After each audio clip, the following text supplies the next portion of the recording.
Servus, Glück auf und herzlich willkommen zum weiteren FC Bayern Talk.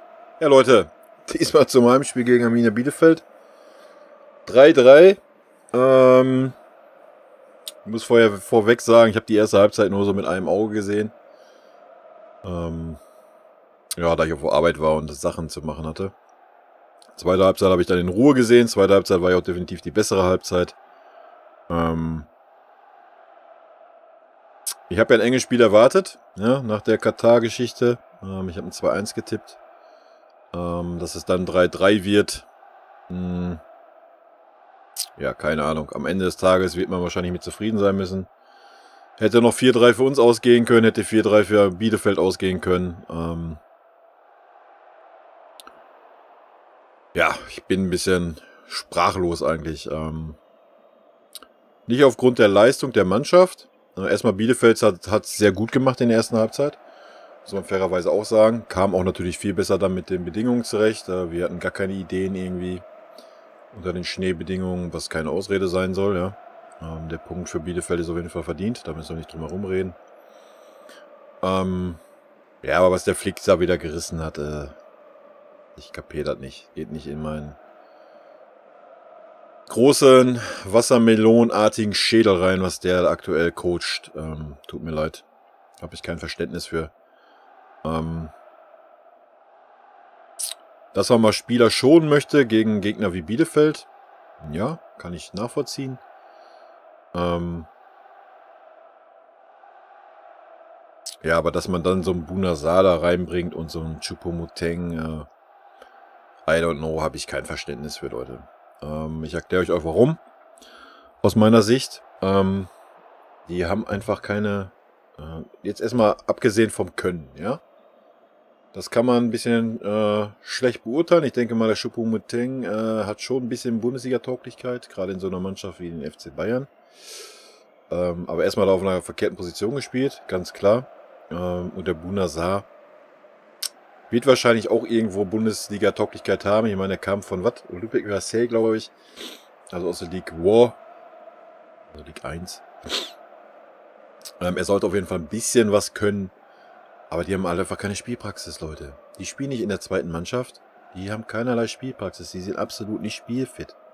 Ja, die mögen im Training gut sein. Die sind so fit. Aber die sind einfach nicht spielfit. Da stimmt keine Abstimmung, gar nichts. Und der Bounazar hatte definitiv heute keine Bundesliga-Tauglichkeit. Das war Note 6. Da kann ich schon mal vorwegnehmen. Ja? Allein durch diese Aufstellung sind wir überhaupt in die Petrouille gekommen. Muss man mal ganz klar so sagen. Das war gar nichts. Das war eine Note 6. Die hat er sich redlich verdient. Er war auf jeden Fall bei 2 von 3 Toren definitiv schuld. Meiner Meinung nach, ja, bei dem einen Tor hätte Süle sich noch ein bisschen besser verhalten können, aber Süle hat ansonsten ein gutes Spiel gemacht, gerade zweite Halbzeit. Erstmal hat man gemerkt, dass da gar keine Abstimmung ist mit dem Saar. Und die letzten Spiele waren schon einfach schlecht. Also ich kann mir jetzt nicht vorstellen, dass er jetzt auf einmal im Training so die überragende Leistung gebracht hat. Ja, ja, das verstehe ich dann nicht. Dann stell doch den Süle dahin. Wenn du deinen rechten Verteidiger haben willst, stell in der Innenverteidigung irgendeinen Jugendspieler hin oder umgekehrt. Warum verleiht man dann Richards? Den hätte in so ein Spiel bringen können. Hätte er das mal konsequenter gemacht, der Flick. Ja. Denke ich, hätte er sich auch bei uns ein bisschen durchsetzen können. Gerade in solchen Spielen oder in den Spielen, wie wir sie auch davor hatten, gegen vermeintlich leichtere Gegner. I don't know, finde ich ein bisschen Fehlplanung. Wie gesagt, der Saar ist ein absoluter Fehleinkauf, ist eine absolute Nulpe. Der hat gar nichts. Der läuft blind nach vorne, ja, er läuft bis nach vorne durch. Das macht er besser wie der Pavard oder wie auch ein Kimmich. Strahlt aber da gar keine Gefahr aus, fehlt dann hinten, grätscht hinten rum und ach, boah, unterste, also... Das war noch nicht mal Zweitliga-tauglich, was der geleistet hat. Also, da habe ich kein Verständnis für, dass man dann so einen Spieler aufstellt. Choupo-Moting genauso, ja. Ja, er war ein bisschen bemüht, aber erstmal ist es nicht seine Position. Als Zehner sollte dem Müller geben. Was soll so eine Scheiße? Stell doch Musiala dahin, der kann das doch. Nein, den lasse ich 90 Minuten auf der Bank gegen Gegner wie Bielefeld. Mal ehrlich, Leute. Das war doch lächerlich. Ja, der Choupo-Moting, ja, er ist gelaufen und so weiter. Aktion habe ich keine gesehen. Keine. 0, 90 Minuten gegen Bielefeld, Leute. Junge, Junge, Junge. Ja, zum Spiel kann ich gar nicht in Worte fassen. Ja, ich bin da einfach fassungslos. Also das 3-3 war ein Witz, muss man mal ganz klar sagen. Nichts gegen Bielefeld. Wie ich schon sagte, Bielefeld hat es gut gemacht, hat sich den Punkt verdient. Aber dass man sich überhaupt in diese Lage bringt in der ersten Halbzeit, ist einfach ein Witz. Und dann so die zweite Halbzeit, die letzten 20 Minuten, hätte man halt auch nochmal richtig Attacke machen können und nicht so halbherzig, wie man es dann gemacht hat, ja. So zufrieden sein mit dem Punkt, das fand ich ein bisschen traurig. Klar war die Moral da, ich meine, wir haben den Anschlusstreffer schnell gemacht, da haben wir ganz schnell das 1-3 gekriegt, dann ist man ein bisschen geknickt, alles gut, verstehe ich vollkommen. Aber wir haben das 3-3 in der 69. Minute gemacht. Ja, das waren 20 Minuten, wo wir hätten 4-3 machen müssen, wenn nicht in 5-3. Bielefeld hat nichts mehr getan, die standen nur hinten drinne. Da hatten wir keinerlei Ideen, muss man sagen, ja. Das hat gefehlt, der Einzige, der ein bisschen Gefahr gebracht hat, war Sané und Coman. Sané hat sich aber immer noch zu viel verdribbelt und war nicht gut. Coman war auch ein bisschen, naja, bemüht waren alle, das möchte ich gar nicht absprechen, weil ich absolut nicht verstanden habe. Also das ist alles, was ich zum Spiel sagen kann. Ja. Ich gehe mal so gleich direkt so auf so ein paar Spieler ein. Wir gucken aber gleich nochmal kurz in die Statistiken. Ich habe auch nicht verstanden, was der Levi gespielt hat. Ganz ehrlich, die letzten 20 Minuten war der Levi mehr außen. Alter, der stand auf den Füßen beim Coman oder beim Davis. Was soll das? Und dann ist vorne keiner drin. Choupo-Moting, Alter, der nicht einen Zweikampf gewinnt. Wo ist da die Logik? Was rennt er da hin und will da einen Ball annehmen?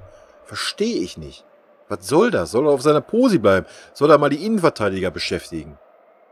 Alter, das war so sinnfrei, was der die letzten 20 Minuten gespielt hat, der Lewandowski. Ohne Scheiß. Bin ich richtig aufgeregt. Richtig. Da siehst du, dass du keinen zum Wechseln hast. Weil den CXC auch weggegeben hast. Lächerlich. Lächerlich, Leute. Da hast kein Backup für. Weil der Backup als Zehner spielt, was er gar nicht kann. Ne? Obwohl er Musiala auf der Bank, wenn du setzt Musiala nach links oder nach rechts, stellen Sané hinter die Spitzen. Ne? Alles besser wie Choupo-Moting, Alter. Junge, Junge. Den hättest du dann nach die letzten 20 Minuten für den Levi bringen können. Vielleicht hätte der Blinde auch mal ein Tor geschossen irgendwie. Vielleicht wäre er angeschossen worden oder sowas. Also lächerlich, Leute. Also das Spiel hat wieder definitiv der Flick hergegeben. Ja? Da möchte ich in der Mannschaft gar keinen Vorwurf machen. Ehrlich. Das ist für mich Fehlcoaching gewesen. Knallhart. Brauchen wir nicht drum herum reden. Hauen wir uns mal die Statistiken rein. Bin gespannt.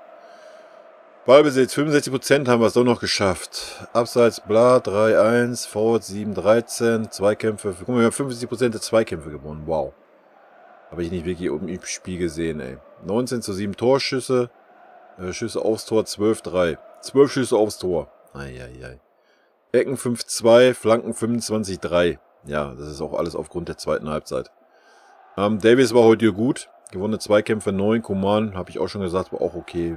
8, Hernandez war auch okay. Erste Halbzeit war ein bisschen Larifari, wie die ganze Mannschaft. Ballkontakte 113 Hernandez, 106 Davis, 101 Alaba. Alaba war komplett lost, Leute. Alaba war komplett lost. Also Alaba ist für mich der andere Schuldige, warum wir überhaupt in die Bedrulle kamen. Welche Position hat er gespielt? Ganz ehrlich, welche Position hat er gespielt? War überall und nirgends und hat nichts geschissen gekriegt. Außer den Pass dann zum Tor. Das war die einzige Szene, die er hatte. Ansonsten war der nur lost, der Typ. Nur. Nach hinten hat er nichts gering gekriegt, hat nicht nach hinten gearbeitet, als Sechser, der da gespielt hat teilweise. Als Achter hast du ihn nicht gesehen, außer dem Pass zum Tor. Ja, das hat er gut gemacht. Ansonsten war der lost. Dann war er auf einmal mit links, dann war er rechts und... Alter, was hat der für eine Position gespielt? Was denkt er, wer er ist? Junge, hat der mich aufgeregt. Genau wie der Levi. Hammer. Hammer, Hammer, Hammer. Komm, ist der Müller nicht da, Alter, macht jeder, was er will auf dem Platz, so, weißt du? Keine Ordnung, nix.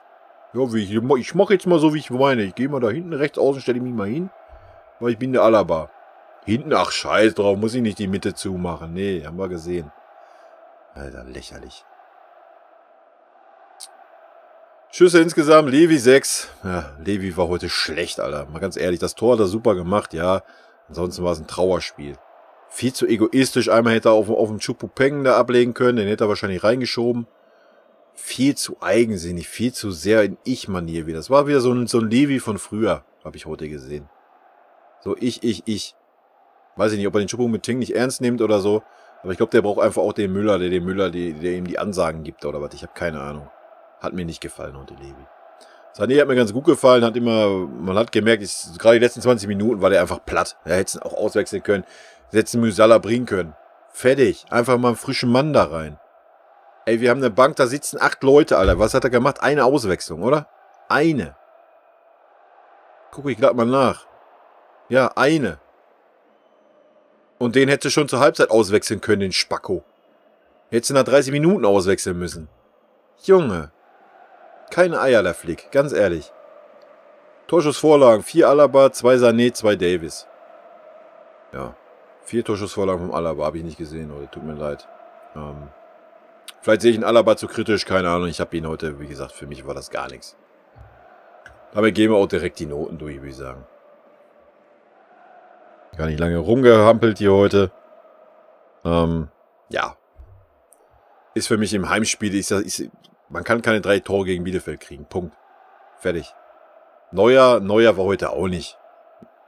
Hat er irgendwie mal einen außergewöhnlichen gehalten? Ja, er konnte an den 3 Toren eigentlich nichts halten. Den geben wir eine 3, komm. Alles gut, hat keinen Fehler gemacht. Fonsi würde ich heute der als einzigen Spieler eine 2 geben. Ja, hat noch einen oder anderen Stellungsfehler erste Halbzeit gehabt, hat er aber weggemacht mit seinem Speed, war völlig okay. Und, ja, man hat gesehen, er war der Einzige, der irgendwie mal richtig aus sich raus ist, der sich richtig gefreut hat über sein Tor. Alles andere war so lethargisch auf dem Platz. Er war auch der Einzige zusammen mit dem Coman, der Speed drin hatte. Alles andere war, ich lauf mal jetzt los. Boah, Bundesliga brauchen wir nicht reden, also Note 6. Eigentlich eine 8. Eigentlich eine 9, da kannst du vielleicht 3. Liga. Selbst da ist das nicht tauglich. Ohne Scheiß. Junge. Hernandez würde ich eine 3 geben. Ja, wie gesagt, erste Halbzeit war er genauso so schlecht wie die ganze Mannschaft. Süle fand ich ein bisschen stärker wie Hernandez. Würde ich eine 3 plus geben. Choupo-Moting würde ich eine 4 geben. Ich habe wirklich gesagt, nicht wirklich viel gesehen von ihm. Würde ich ihm mal gar keinen Vorwurf machen. Das ist einfach keine Position für ihn. Also habe ich gar nicht verstanden, diese Aufstellung. Alaba ist für mich auch eine 4. Ja, war ausreichend, aber der hat mir auch nicht gefallen. Wie gesagt, der war nicht konsequent hinten. Der hat keine Position gehalten. Ich meine, wenn man als defensiver oder zentraler Mittelfeldspieler spielt, dann muss man auch wenigstens ein bisschen die Position halten. Ja, gerade wenn der andere Corentin Tolisso ist, der da auch rumgeirrt ist wie ein Blinder. Ja, mal abgesehen von seinem Tor war der auch blind. Der war genauso durch die Birne. Ganz ehrlich, das war auch gar nichts. Das ist für mich auch eine 4, trotz Tor. Fertig. Sané eine 3.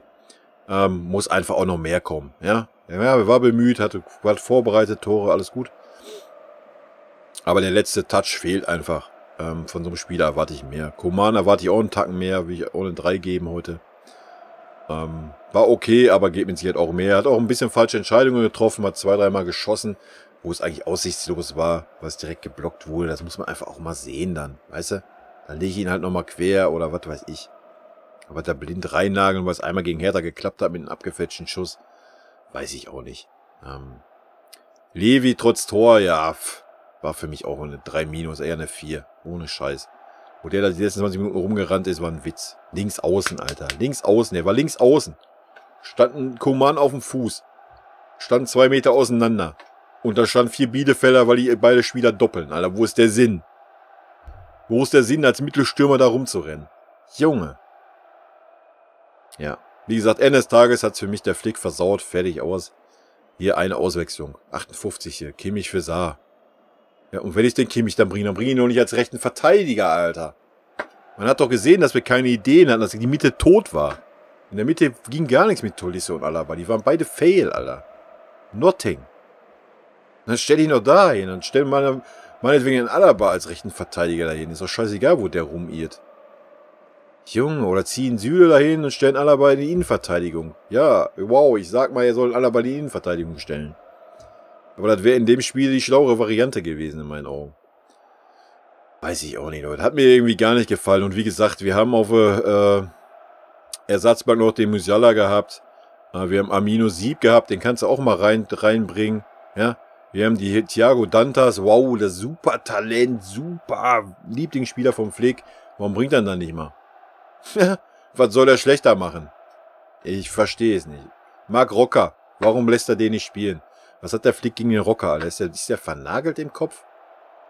Hä? Was stimmt mit dem nicht? Ich würde es ja verstehen, wenn er schlechte Spiele machen würde oder sowas. Aber tut er doch nicht. Er hat gute Spiele. Er spielt den Ball auch in die Tiefe. Alter, ich verstehe das nicht. Das sind für mich Sachen, die, ja, keine Ahnung. Ich meine, man sieht das tägliche Training nicht und sowas. Und im Nachhinein kann man immer klug scheißen. Ja, das ist ja nun mal meine Aufgabe hier. Ich kann es trotzdem nicht nachvollziehen. Ja, gerade wenn man so aufstellt wegen Schonung oder was weiß ich, was er sich gedacht hat. Ja, dann kann man auch nochmal in der 60. durchwechseln. Man darf 5-mal auswechseln. Wir wechseln einmal. Warum? Weil die anderen Spieler so stark waren. Wie gesagt, Tolisso hätte sie rausnehmen können. Ja, der hat das Tor gemacht, da hätte es ihn auswechseln können. Ja, hätte es einen Rocker reinbringen können. Wie gesagt, Musiala. Warum nicht? Der kann offensiv. Ja, hat das schon mehrfach gezeigt. Warum stelle ich den nicht hinterm Levi? Zehner-Position hat er schon gut gespielt. Warum mache ich das nicht? I don't know. Um den Leuten eine Lektion zu erteilen oder was? Ich habe keine Ahnung. Verstehe ich halt einfach nicht. Ja. Also die Niederlage ist, was gesagt, das Unentschieden muss der Flick sich auf die Fahne schreiben, meines Erachtens. Also hätte er in der 60. oder sogar zur 70., wo man gesehen hat, so der größte Teil der Mannschaft war einfach platt, hätte man halt nochmal wechseln können. Ja. Hätte halt einfach 3 Frische reingeballert. Schlechter hätten die es nicht machen können, wenn wir ehrlich sind.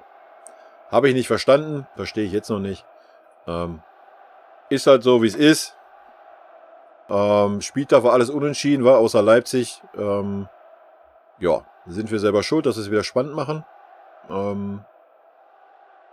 Ich glaube nicht, dass wir in Frankfurt gewinnen werden. Können ja nochmal einen Blick auf die Tabelle schmeißen. Und dann wird Leipzig auf 47 eventuell kommen, wir 50, dann sind sie auf 3 Punkte dran.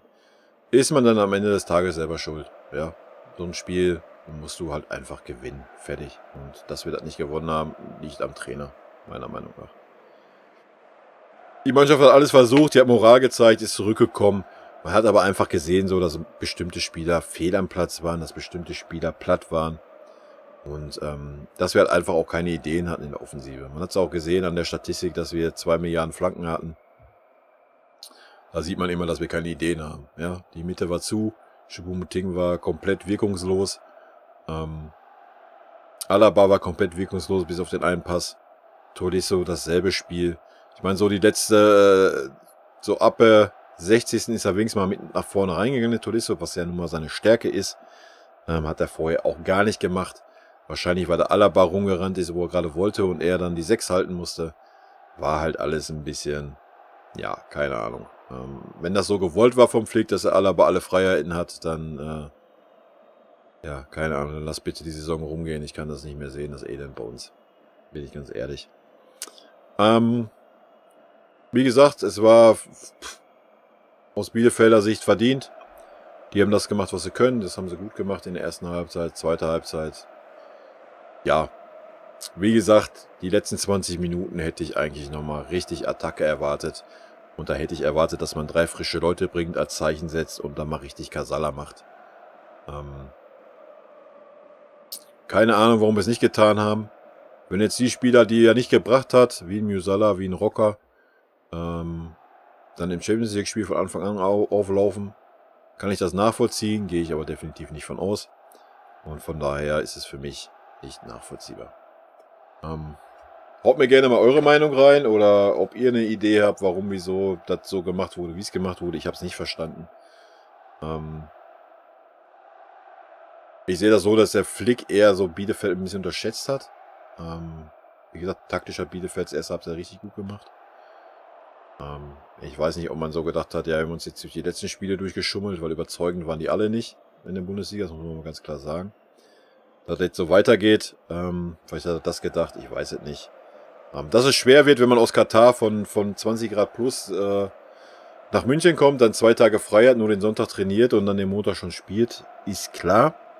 Warum gerade dann durchwechseln? Das verstehe ich halt nicht. Das geht nicht in meinen Kopf rein. Vorher hat er 6 Spieler am Stück die gleiche Mannschaft gestellt. Und jetzt fängt er da an mit dem Buena Sarr, mit dem Choupo-Moting. Ja gut, der Müller ist nicht da, der Gnabry ist verletzt. Ja, alles gut.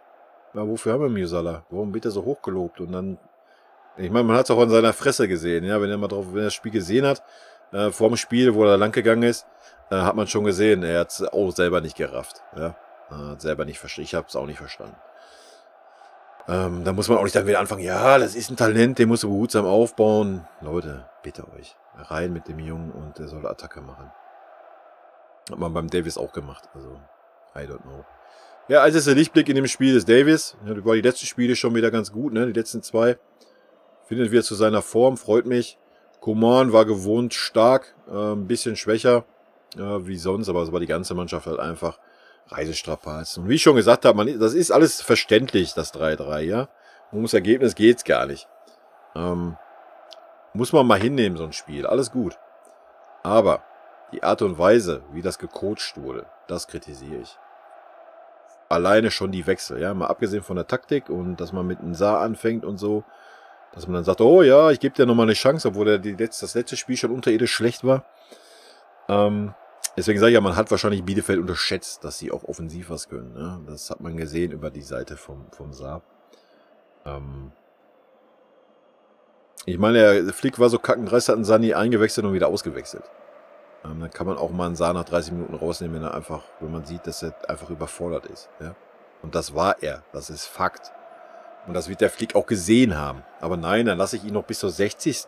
Weil ich noch ein bisschen IT-Tight machen will, oder was? Mein Gott, das ist nun mal ein Fehleinkauf, der kommt bei uns nicht klar, warum auch immer, ob er in der Mannschaft nicht angenommen wird, was weiß ich, das weiß man ja nicht.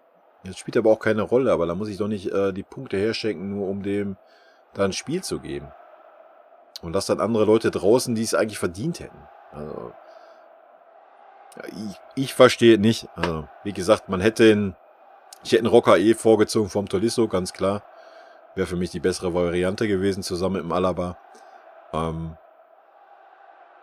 Hat er nicht gemacht, sei mal dahingestellt. Kann man ja dann irgendwo noch verstehen, wenn man den Coco da noch ein bisschen anpreisen will. Weil man den loswerden will wahrscheinlich nächstes Jahr.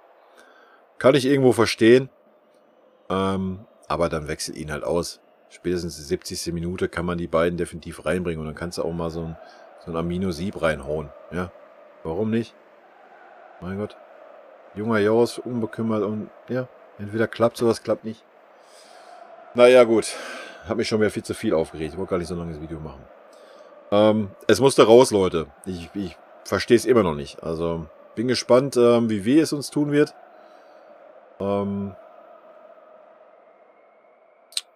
Ich weiß gar nicht, ist jetzt schon diese Woche Champions League für uns oder erst nächste Woche? Nächste Woche erst, oder? Ja, na gut. Dann müssen wir es auf Frankfurt sehen. Gucken wir mal, ob in Frankfurt der Rocker und der Musiala anfangen. Ich bin sehr gespannt. Wie gesagt, kann wehtun, die 2 Punkte. Ja.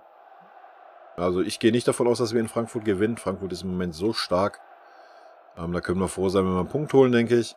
Dasselbe in Lazio, denke ich auch nicht, dass wir gewinnen werden. Dann kommt Köln, dann kommen die dort angeschossenen Dortmunder. Das wird auch nicht leichter. Wird spannend, wird spannend. Ich weiß auch nicht, wo Leipzig so spielt. Und dann Anfang April spielen wir in Leipzig. Und wenn man nochmal einen Blick auf die Tabelle schmeißt, man sagt ja immer so, die Abwehr gewinnt Meisterschaften. Leipzig hat 18 Gegentreffer. Wir haben 29. Ja, Leipzig hat 37 Tore geschossen, wir 61. Wir haben natürlich die bessere Differenz. Aber es könnte noch spannend werden, Leute. Es könnte noch spannend werden. Was man dann selber schuld ist. Ich denke, man gibt den Leipzigern jetzt nochmal ein bisschen Futter für die kommenden Spiele. Die werden noch ein bisschen heißer sein, weil 5 Punkte ist nichts. Mit dem direkten Duell sind es auf 2 Punkte dran. Und ja, aber ich meine, es ist schön für die Bundesliga, ist schön für uns. Irgendwo, dass es ein bisschen spannend wird.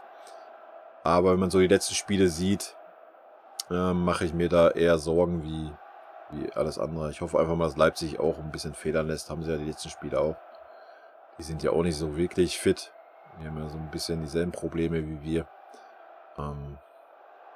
Schauen wir einfach mal, würde ich sagen.